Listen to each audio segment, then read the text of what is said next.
안녕하세요. 혼인잔치의 비유가 마태복음 22장에 나옵니다. 왕이 예복을 입고 오지 않은 사람을 향하여서 친구여, 왜 예복을 입고 오지 않았느냐라고 이제 묻고 저가 유구무원이언을 아무 말도 못했다 이 말씀인 거죠. 이렇게 하고 그를 이제 바깥 어둠으로 쫓아내 보내는 그런 장면이 나옵니다. 우리는 그렇게 생각할 수 있어요. 초청 받았으니까 그 자리에 오기만 해도 충분하지 않느냐라고 생각을 하는데, 안타깝게도 이 사람은 예복을 입고 오지 않은 그 부분 때문에 이게 조금 harsh, 좀 심하다라고 생각할 수 있는데, 이 문맥 전체를 한번 잘 살펴보면 여러분, 이게 매우 은혜로운 말씀이고, 예수께서 당신의 입술로 이 비유를 든 것이 매우 필요하고 적절하다는 것을 생각하지 않을 수가 없게 됩니다. 저는 어떤 분으로부터 이제 여름 수련 이야기를 듣고, 특강 이야기를 듣고, 제가 그 자리에서 말씀을 드렸지만 좀 더 깊이 보기 위하여서 시몬의 책을 이제 보았습니다. 제가 알고 있는 내용에 의하면은 성령을 알자.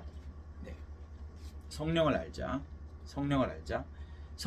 이 책에 보면 혼인잔치의 비유에 대해서 좀 깊게, 보통 시몬이 이야기했던 것보다 좀 더 깊게 들어와 있고, 지금 읽어도 굉장히 은혜로울 정도로 약간 깊이가 있고 상세하게 다루고 있습니다. 그래서 시간 되시면 성령을 알자 한번 꼭 읽어봐 주십사 부탁을 드리는데요. 한마디로 이렇습니다.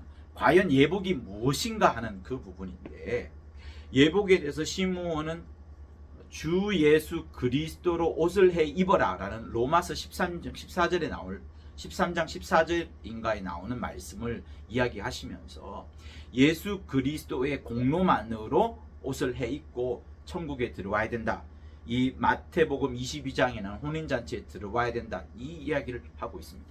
그런데 이제 여름 수련회에서 들려왔던 그 부분은 어떤 내용인가 하면 이렇게 이야기를 하더군요.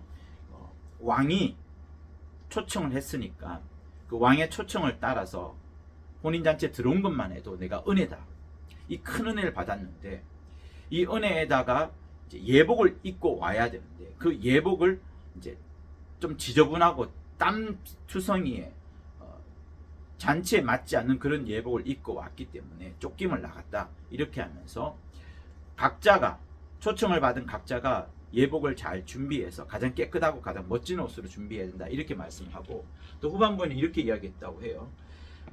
누군가가 이제 가르치는데 종이 초청하는 사람들, 종이 이제 초청하러 막 이렇게 시장으로 막 나가지 않습니까?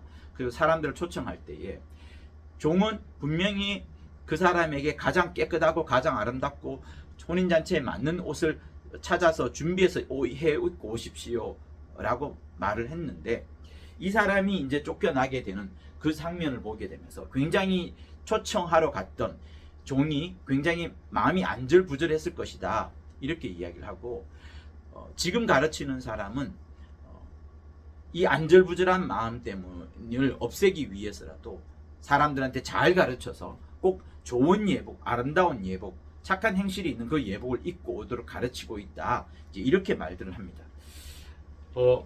그러니까 이렇게 볼 수 있어요. 예복을 자기가 준비하는 거다. 초청을 받은 하객이 스스로 예복을 준비하는 것이다, 이렇게 보고 있는데요. 사실은 그렇지 않습니다. 시몬도 그렇게 이야기를 하지 않았고요. 또 성경도 그렇게 말하지 않습니다. 여러분, 고대 이스라엘의 혼인잔치에 의하면 하객은 자기가 옷을 입고 오는 것이 아니고요, 그 초청하는 사람이 초청장과 거의 가름하는 예복을 준비해서 보내는 겁니다. 결혼식 주인이 예복을 준비해서 초청하는 사람에게 보내고, 그 초청받은 사람이 그 예복을 입고 오는 것을 말하는 거예요. 그게 고대 이스라엘 혼인잔치의 하나의 풍습이었습니다. 그러니 우리가 이 마태복음 22장에서 보여지는 혼인잔치에 나오는 예복은 사실 어떤 것인가 하면, 그 사람이 가장 아름답고 멋진 옷을 입고 해 오야 되는 것이 아니라 주인이 마련해서, 주인이 공짜로, 주인이 다 준비한 그것을 갖고 입고 오기만 하면 되는 그 부분이 맞는 거예요. 여러분 보세요. 마태복음 22장에 보면은 이렇게 이야기를 합니다. 처음에 여러 사람들을, 원래 청한 사람들이 있지 않았습니까? 그 청한 사람들한테 이렇게 이야기를 해요. 내가 5천을 준비하되 나의 소와 살찐 짐승을 잡고 모든 것을 갖추었으니 혼인잔치에 오소서. 모든 것을 갖추었다라고 말합니다. 모든 것을 갖추었다는 것은 당신은 그냥 오기만 하면 됩니다, 이 말이에요. 단 그 사람에게 내가 예복을 보낼 테니까 그 예복조차도 당신이 준비할 게 아니라 예복조차도 내가 보낸 예복을 입고 오세요, 이렇게 말하는 겁니다. 여러분, 이 잔치는 그냥 우리가 동네에서 이루어지는 우리 옆집 아저씨의 혼인잔치가 아닙니다. 자기 아들을 위하여 혼인잔치를 베푼 어떤 임금의 잔치예요. 왕의 잔치입니다. 국왕의 잔치예요. 어마어마한 잔치예요. 한 나라의 대통령이 큰 잔치를 베푼다고 할 때에 그때 예복을 입고 오게 합니다. 드레스 코드라고 하죠. 이때는 드레스 코드가 왕이 주는, 곧 주인이 보내는 그 옷을 입고 오는 게 드레스 코드입니다. 그 옷을 입고 와야 돼요. 그런데 여기에 나오는 임금이 손을 보러 들어올새 거기서 예복을 입지 않은 한 사람을 보고 이렇게 되는데, 예복을 입지 않고 왔다고 해서 이 사람이 벌거벗고 왔다라고 생각하는 것은 여러분 참 오산입니다. 그거 아니에요. 지금 주인이 원하는 예복이 따로 있습니다. 주인이 보내준 예복이 따로 있어요. 아마 이 사람은 사람들한테 과시하려고, 자기를 뽐내려고, 그리고 주인한테 좀 더 자기 어떤 위상을 좀 드러내기 위하여서, 또 다른 사람들에게 좀 더 멋진 모습을 보여주려고 예복이 아닌 자기가 맞춤, 자기 깔맞춤의 예복을 입고 왔던 거예요. 그러나 여러분, 왕의 잔치, 임금의 잔치, 큰 잔치에는 드레스 코드가 이미 정해져 있기 때문에 그거를 입고 와야 되는 겁니다. 요즘처럼 뭐 양복 뭐 파란색 입고서 이게 아니라 보내주는 겁니다. 왕이 보내주는 거예요. 그래서 왕이 다 준비하는 거예요. 그게 맞습니다. 근데 이게 왜 중요한가 하면, 보세요.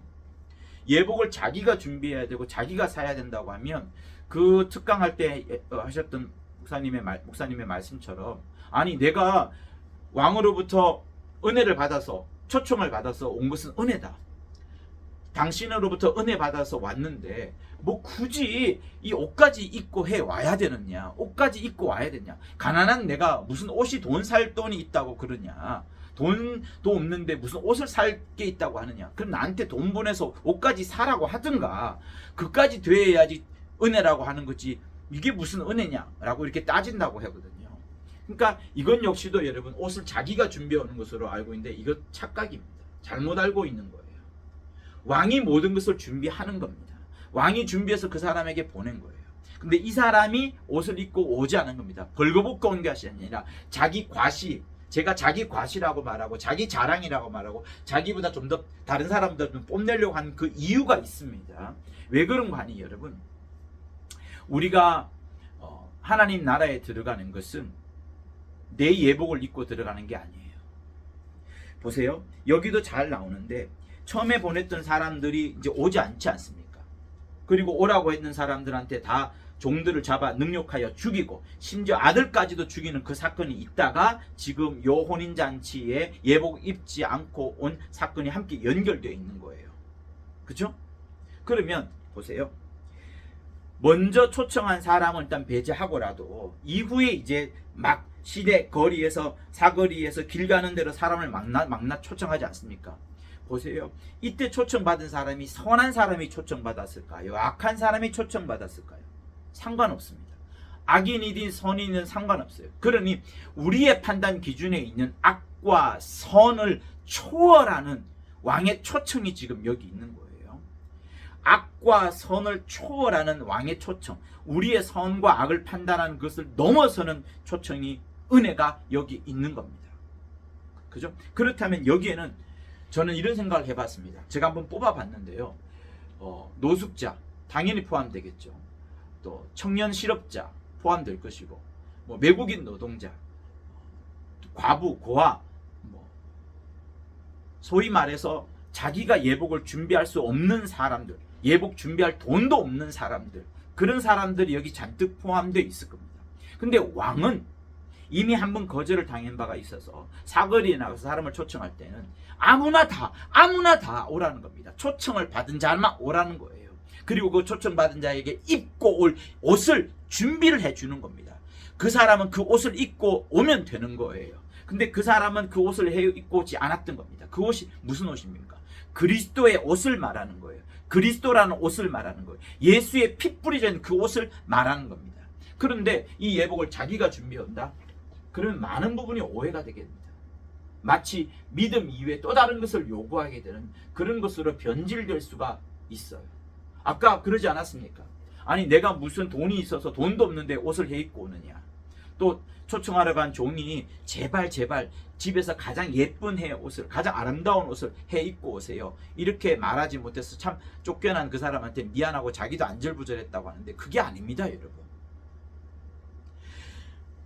왕이 이미 초청할 옷을 준비하고서 그에게 보내고 그를 초청하는 거예요.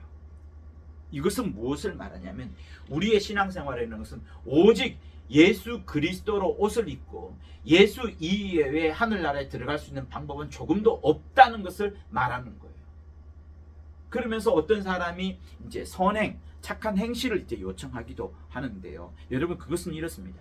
내가 하나님으로부터 엄청난 은혜를 받았기 때문에 이 예복을 선물 받지 않습니까? 왕의 결혼잔치에, 아들의 결혼잔치에 초청을 받은 이 사람이 나로 하여금 이렇게 영화스러운 자리에, 이렇게 영광스러운 자리에, 수많은 천사들이 있는 자리에 나를 초청하고 세상에 감당할 수 없었던 놀라운 자리에 초청을 받았다고 하면 이 예복까지 받았으니, 초청장까지 받았으니 여기에 걸맞는 뭔가를 하는 그것을 말하는 것이지, 예복 자체가 우리의 어떤 행실이라든가 어떤 교육이라든가 어떤 뭐랄까요, 어떤 고행이라든가 이런 것을 말하는 게 아닙니다.